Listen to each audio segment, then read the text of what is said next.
مجھے عامر فاروق صاحب کے کسی اچھے دوست سے ان کے کسی کولیگ سے یہ پتا چلا کہ عامر فاروق صاحب جو ہیں انہوں نے اپنا بیسک جو لاء کی ڈگری ہے وہ انہوں نے آکسفورڈ یونیورسٹی سے کی تھی. تو میں عامر فاروق صاحب سے پوچھنا چاہوں گا جب وہ ریٹائر ہو جائیں گے کہ سر یہ ڈگری تو جو بعد میں آپ کو کام کرنا پڑا اس کے لیے تو ایس ایم لاء کالج کی یہ پنڈ دادم خان کی ڈگری بھی LLB کی بہت جو تھی کافی تھی. یہ جو آپ نے آکسفورڈ کی ڈگری کے ساتھ آپ آکسفورڈ یونیورسٹی کی لاء کی ڈگری کے بعد آپ کے ساتھ جو کچھ ہوا ہے یہ ویسے بڑی زیادتی.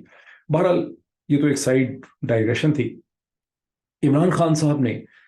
ٹویٹر کے ذریعے جو پیغام دیا ہے پاکستانی قوم کو میں سمجھتا ہوں وہ بہت اہم ہے. اسے سمجھنے کی ضرورت ہے اور اسے سٹرائیڈ میں لے کر اگنور نہیں کر دینا چاہیے. عمران خان صاحب کا میسج بڑا سیریس ہے. عمران خان صاحب کی 2 دن پہلے اپنے اہل خانہ سے اپنی بہنوں سے ملاقات ہوئی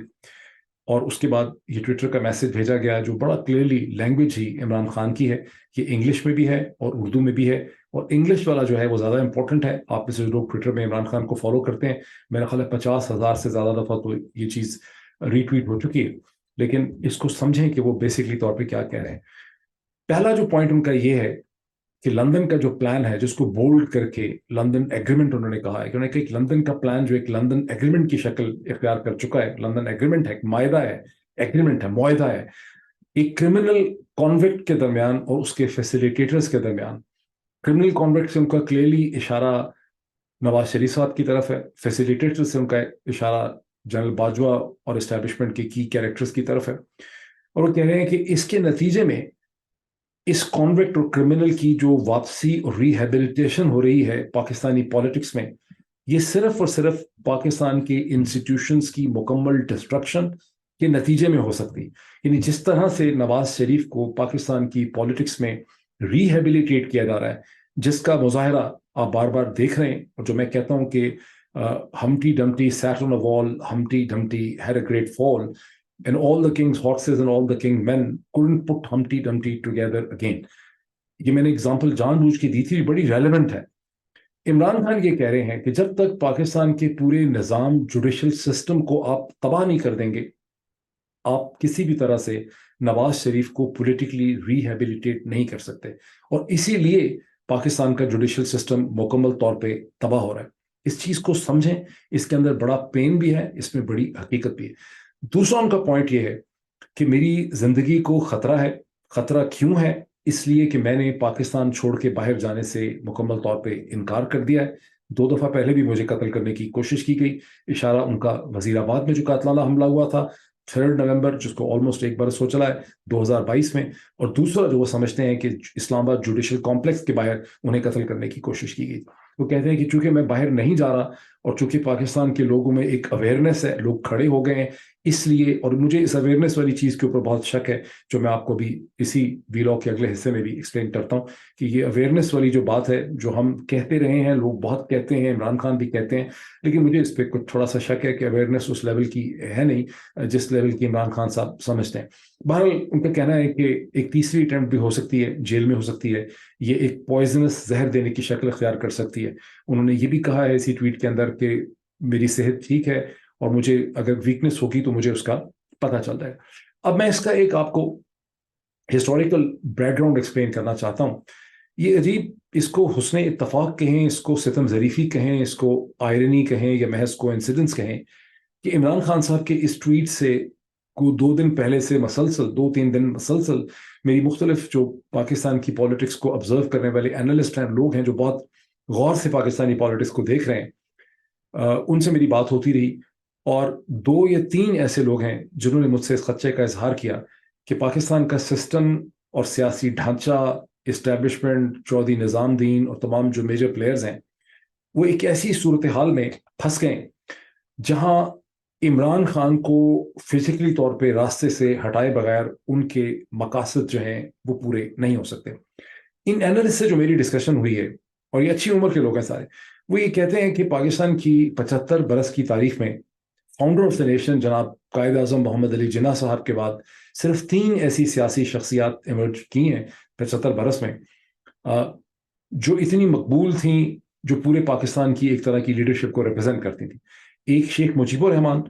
جو ایک سٹیج کے اوپر ایک نیشنل لیڈر تھے، نیشنل لیڈر بن سکتے تھے، لیکن پھر بعد میں انہوں نے ہندوستان کی مدد سے وہ باغی ہو گئے، ہندوستان کی مدد سے انہوں نے فارمر ایسٹ پاکستان کو بنگلہ دیش بنا دیا.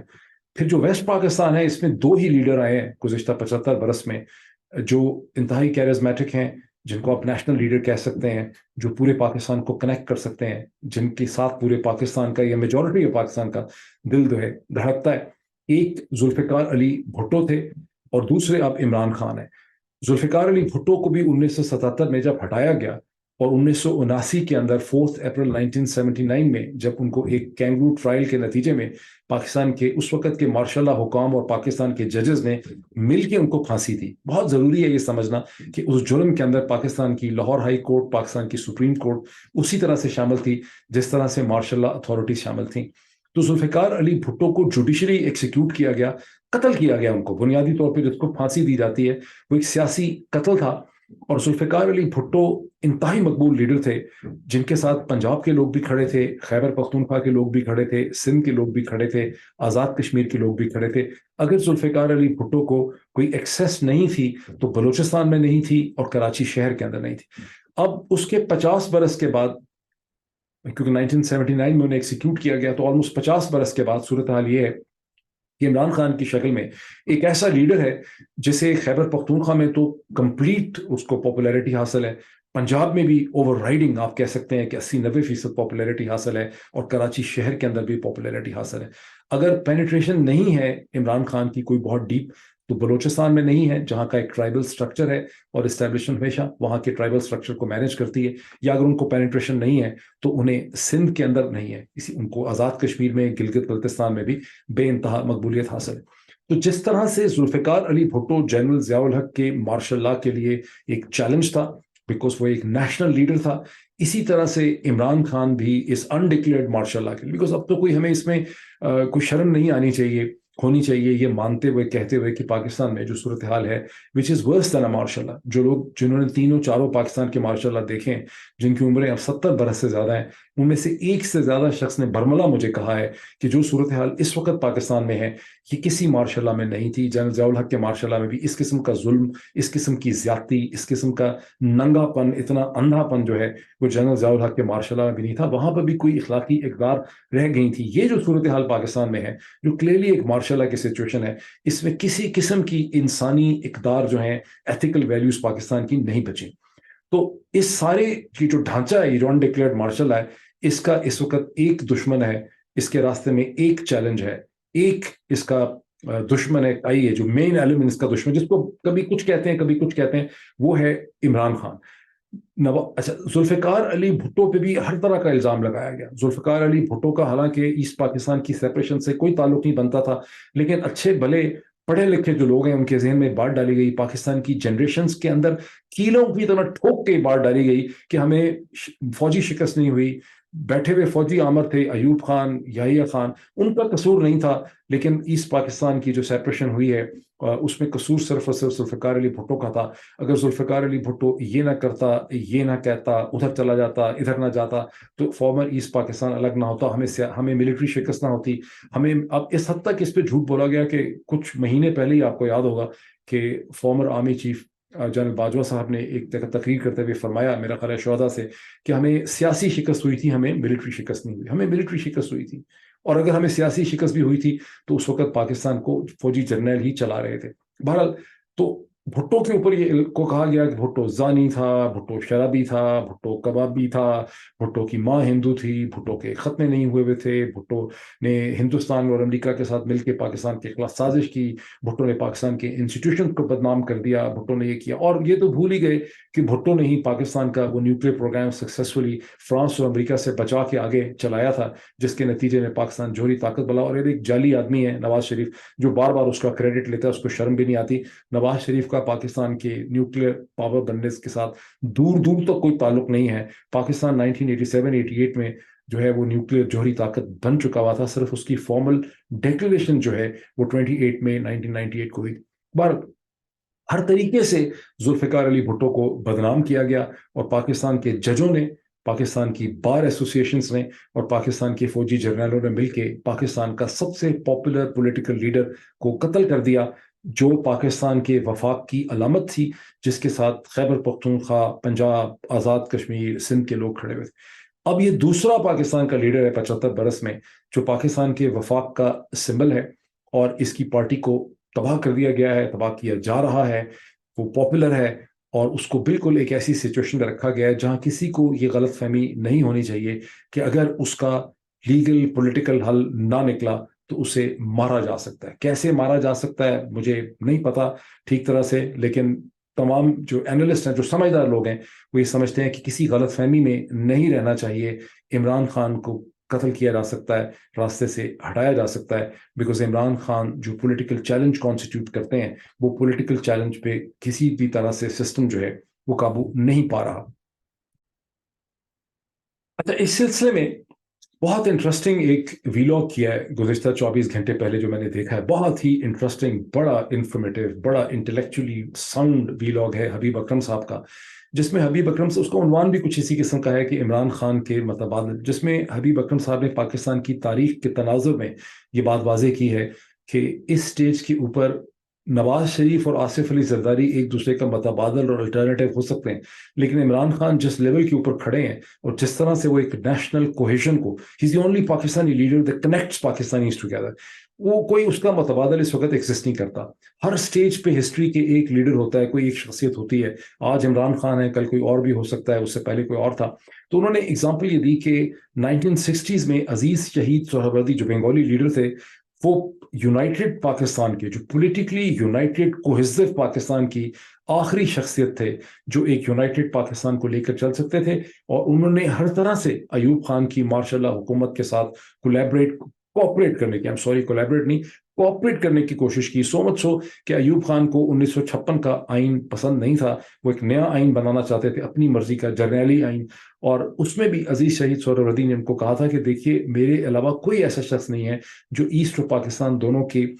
جو سیٹس آف سرکمسٹانسز ہیں، یہ دونوں کی جو ریکوائرمنٹس ہیں ان کو انڈرسٹینڈ کر سکتا ہے، تو اس آئین کو بنانے میں آپ میرا انپٹ لیں، مجھ سے صلاح مشورہ ضرور کریں۔ لیکن فوجی حکمران جرنیل جو تھے اپنے ایروگنس میں تھے، انہوں نے ان سے مشورہ نہیں کیا۔ اس ویلاگ کے اندر حبیب اکرم صاحب یہ کہتے ہیں کہ عزیز شہید سہروردی یونائٹڈ پاکستان کے آخری قداور لیڈر تھے۔ اس کے بعد یونائٹڈ پاکستان کا کوئی لیڈر نہیں تھا، دونوں کی راہیں جو ہیں وہ الگ ہو گئیں۔ اس وقت میں کہتا ہوں صورتحال یہ ہے کہ جو ویسٹ پاکستان، جو 1971 کے بعد بچا ہوا پاکستان ہے، اس کو بچا ہوا پاکستان کہنا ضروری ہے بیکاز یہ پاکستان نہیں تھا، یہ پورا پاکستان بہت بڑا تھا، تو یہ جو اب آدھا بچا ہوا پاکستان ہے، اس کے اندر صرف ایک یونیفائنگ لیڈر ہے، ایک اس کو اکٹھا رکھنے والا لیڈر ہے اس سٹیج کے اوپر، اور وہ ہے عمران خان۔ اور یہ عمران خان اسی طرح سے ان ایکسیپٹیبل ہے جس طرح سے پہلے ذوالفقار علی بھٹو ان ایکسیپٹیبل تھا، جیسے ایک سٹیج کے اوپر شیخ مجید ان ایکسیپٹیبل تھا۔ اگر 1971 پہ لکھی ہوئی کتابیں آپ پڑھیں، جن میں سے اکثر ملٹری آفیسرز نے لکھی ہیں ریٹائرمنٹ کے بعد، تو وہاں پہ آپ کو یہ تحریر میں یہ کامنٹ اور انالیسس بھی ملے گا کہ جنرل یحییٰ 1971 میں یہ چاہتے تھے کہ شیخ مجیب اور بھٹو کی لڑائی اس قسم کی، اس کو انکریج کرتے تھے، وہ سمجھتے تھے کہ یہ دونوں کی لڑائی جاری رہے گی، ان میں کوئی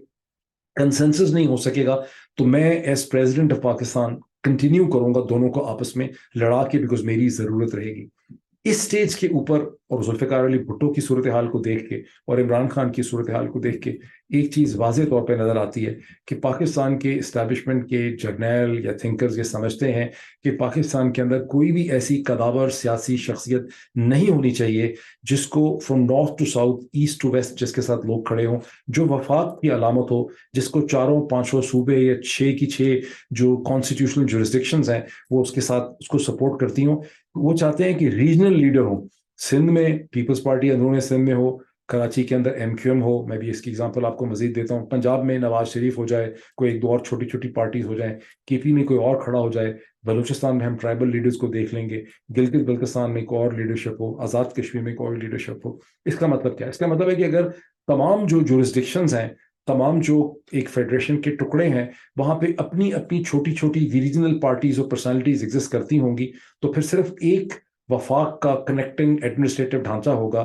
جو پاکستان کی ملٹری اسٹیبلشمنٹ کے پاس ہوگا۔ اسی لیے پاکستان کی ملٹری اسٹیبلشمنٹ کو کوئی ایسا لیڈر قبول نہیں ہوتا جس کے ساتھ پورا پاکستان کھڑا ہو جائے۔ اب ایک لیڈر ہے جس کے ساتھ خیبر پختونخوا بھی ہے، پنجاب بھی ہے، کراچی شہر بھی ہے، اس لیڈر کو راستے سے ہٹانا ہے۔ اگر کوئی جوڈیشل راستہ نہ لگا، پولیٹیکلی نہ ہٹا سکے، تو پھر اس کو زندگی بھی اس کی جو ہے وہ ختم کی جا سکتی ہے۔ یہ وہ خطرہ ہے جو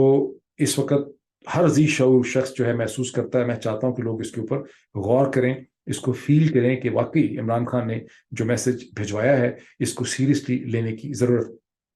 اب میں اس دوسرے پوائنٹ کی طرف آتا ہوں کہ الطاف حسین صاحب جو نمودار ہوئے ہیں متحدہ قومی موومنٹ کے فاؤنڈر بانی, جو کبھی مہاجر قومی موومنٹ ہوتی تھی,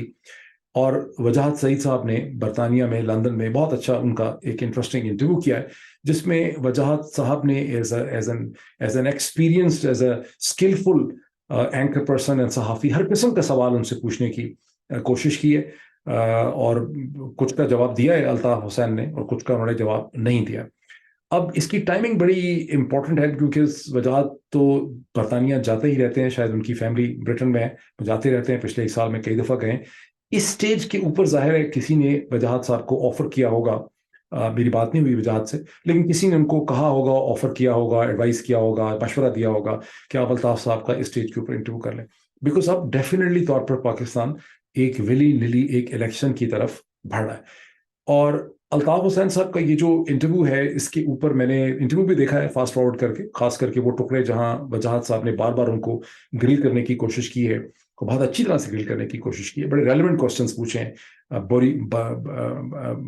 بند لاشوں کے حوالے سے, وائلنس کے حوالے سے, کلاشن کوفز کے حوالے سے, کراچی کے اندر جو قتل عام ہوتا رہا اس کے حوالے سے, اور الطاف صاحب نے ان کوسچنس کو آگے پیچھے گھما دیا. For instance